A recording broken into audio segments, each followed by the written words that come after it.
we know what converts for SaaS companies. Like for an e-commerce company or a newsletter or something like that, we don't know what, or just a B2B service company, we truly don't know what's going to convert. But like for a SaaS company, we have like 5 content archetypes that we know they're just going to convert every time we write them. Like we'll get 2 to 2.5% conversion rates every time. This is Leanna, and we are back with another business spotlight brought to you by The Vault, where ambitious entrepreneurs escape the grind and scale their businesses to unprecedented freedom and profit. Today, I am joined by Greg Dineo, the CEO of Content Guppy. Greg, great to see you here. I actually was so excited after we were speaking a little bit before here, and I had to stop myself and think, let's keep the good stuff for when I hit record. Thank you so much for having me. I really appreciate being on here. Thank you. Yeah. So before we dive in, can you just tell us just really quick what does Content Guppy do? We're going to dive into some the stuff that you're actually doing to help SaaS. But what is Content Guppy?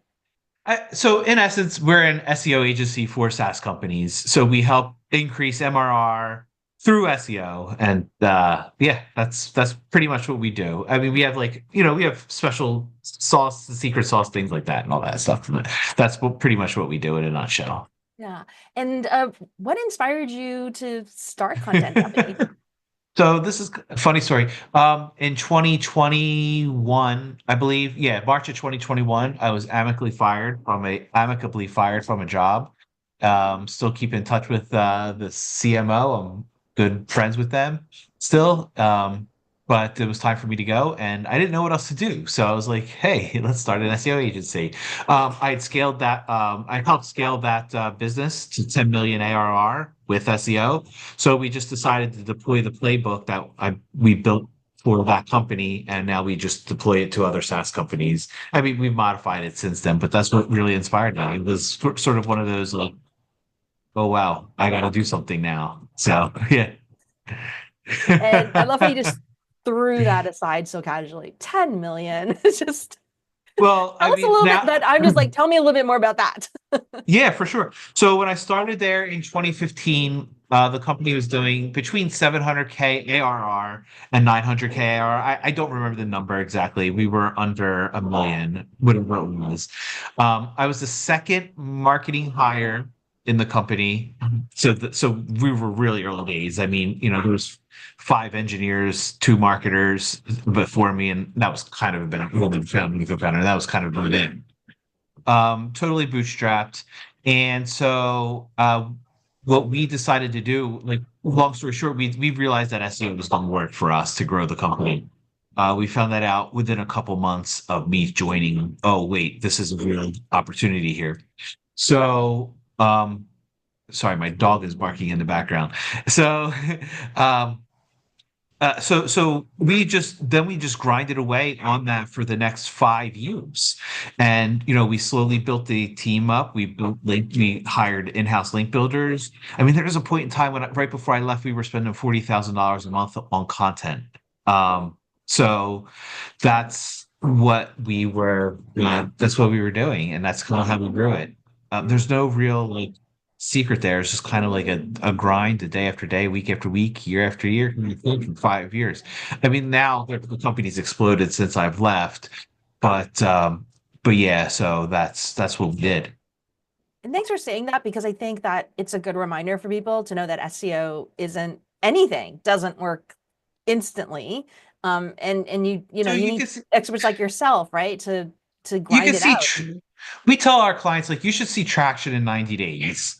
So that means that like, y- you're going to start seeing revenue in 90 days. I'm not talking. So let me give you an example. We had a client who we wrote an article, and within like 30 days or 30 or 45 days, they were starting to see like $85 a month in revenue, right? Like they made their first $85 from that one article.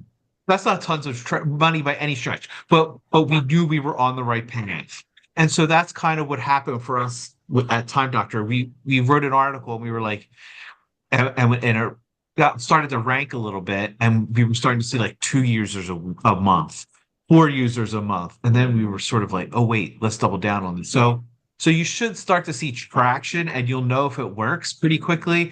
But yeah, you're not going to build $1 million company or $10 million company or in a week, right? Like it's gonna It's one of those things where, like I said, we were spending $40,000 a month just on content.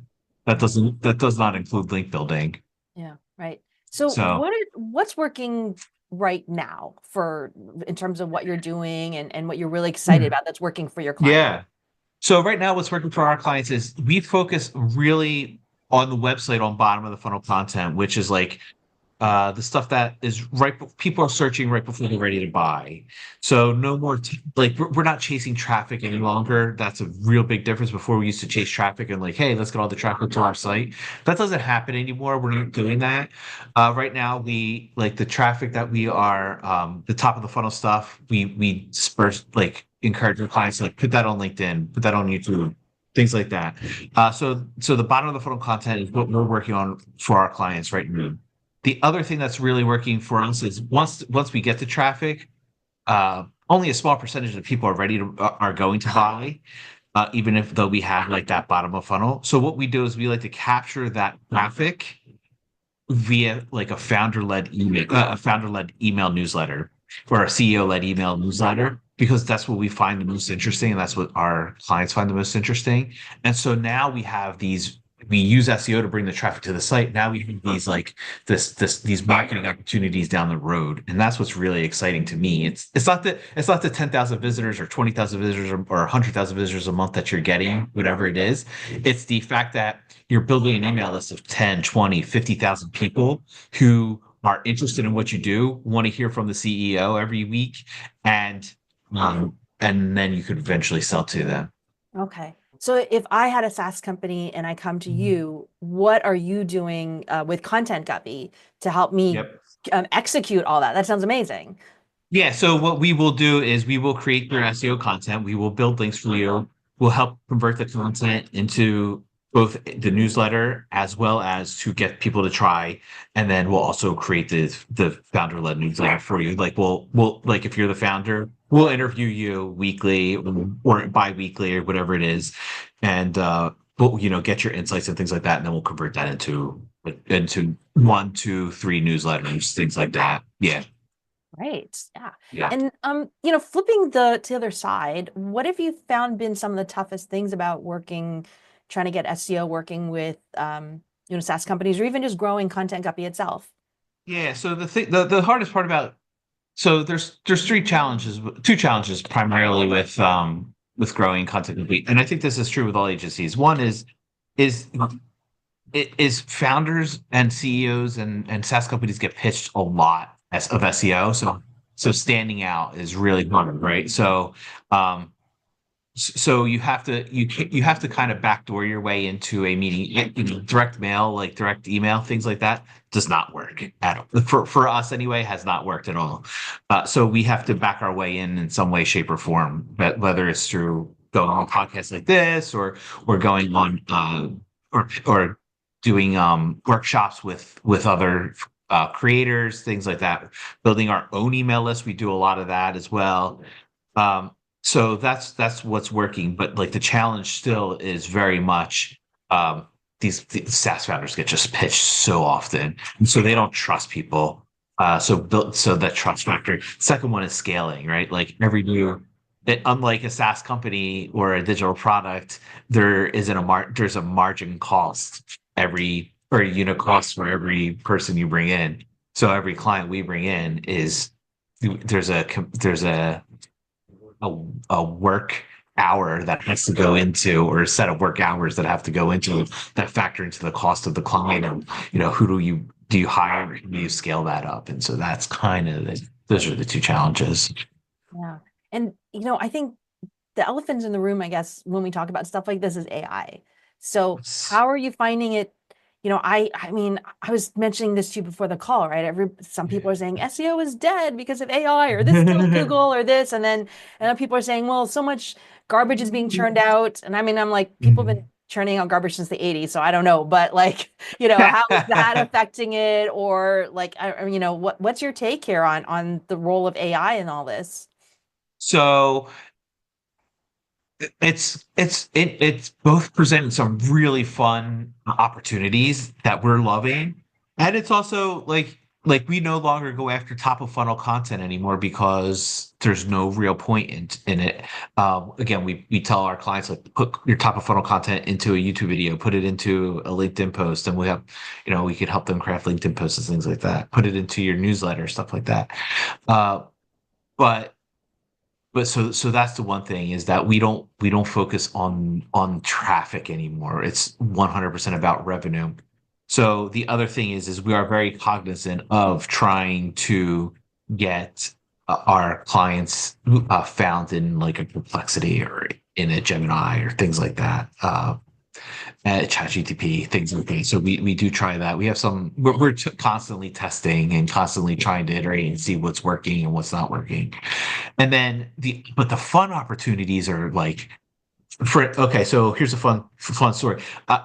5 years, 2 years ago, even a year ago, if I wanted to create a free tool for something like a calculator, an MRR calculator, I would have had to hire a developer, spent $500 to $1,000, waited 2-3 weeks to get it done because the developers are usually busy, and um, and maybe it would have worked, maybe it wouldn't have worked. I wouldn't have known. It could have been out $1,000, or my client could have been out $1,000. But now we're able to build these tools with a lovable.dev or a Cursor or Windsurf or some of these other tools where you're just able to say, hey, I want to build a calculator, and 10 minutes later you have a calculator that you want to build. So it's making the ability to create real value like that very fun and much easier. So yeah, that's the fun stuff that we're doing. Yeah. So yeah, and it's helping out with like programmatic kind of SEO things as well. So it's because you're able to just churn out these calculators and things like that very quickly and easily. Yeah. So So when SaaS companies come to you and just talk to you, I'm always curious, like, is there a question that you wish they would ask you that they tend not to? um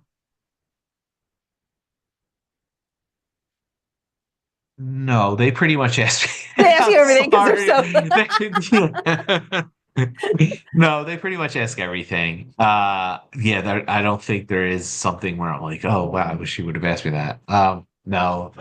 Before we get hired, it's a fairly thorough conversation and Or things like what's that. the Yeah. what are the most crucial things that you wish that they would know about Content Guppy that can generate them revenue? Like you said, you're not chasing Yeah. traffic. I love that, by the So way. Focus I on think revenue. I think that's the hardest thing to get it through to people, is that traffic doesn't matter. That this search term might have 10 searches per month, that this keyword might have 10 searches per month. And that's okay, because those 10 people are 10 people that we want to talk to. So like, but they're like, hey, how about this? How about this? Oh, let me give you a real life example. Let's say you sell a CRM, okay? Mhm. Um, the keyword "what is a CRM" is going to have thousands or tens of thousands. I don't know how, I haven't looked at a while, but it's going to have thousands, tens of thousands of search volume per month. A lot of search volume.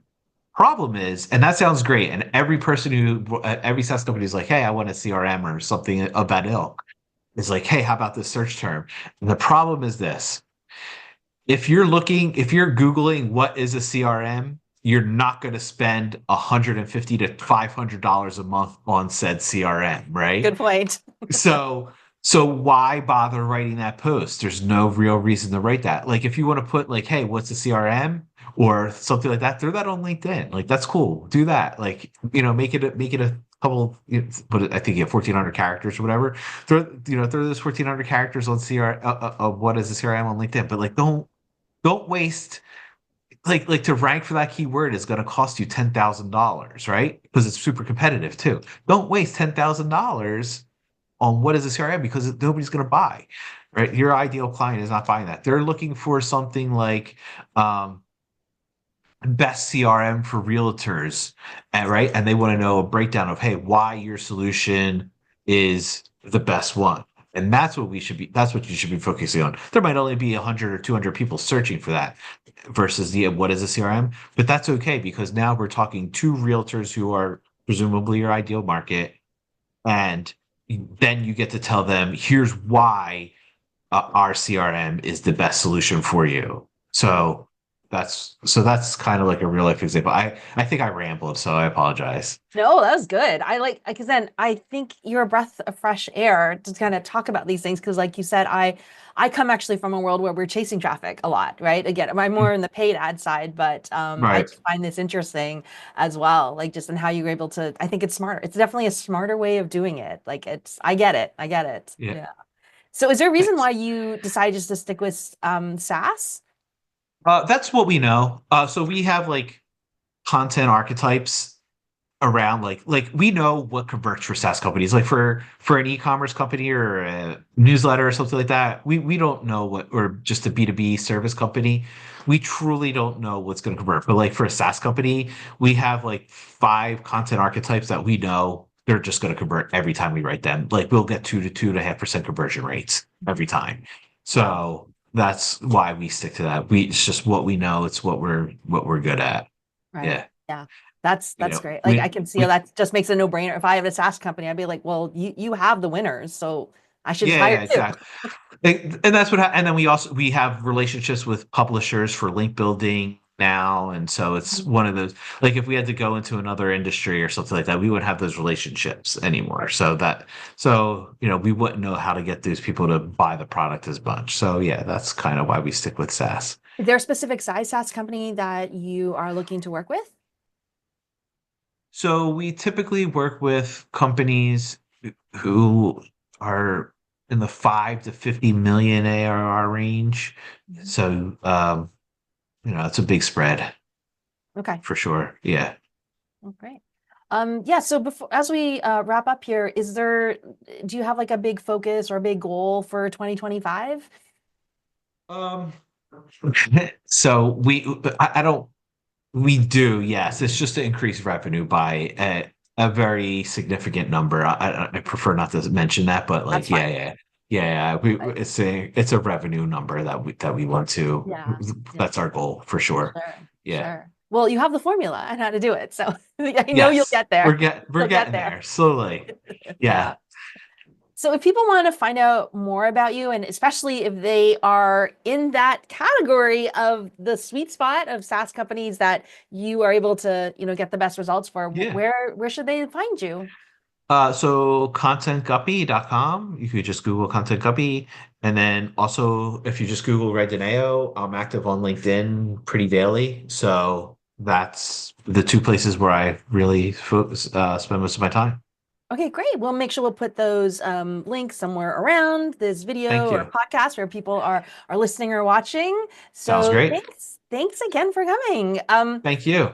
Everyone, this has been a business spotlight brought to you by The Vault, where entrepreneurs find clarity, scale faster, and achieve true business freedom. And we will see you in the next spotlight.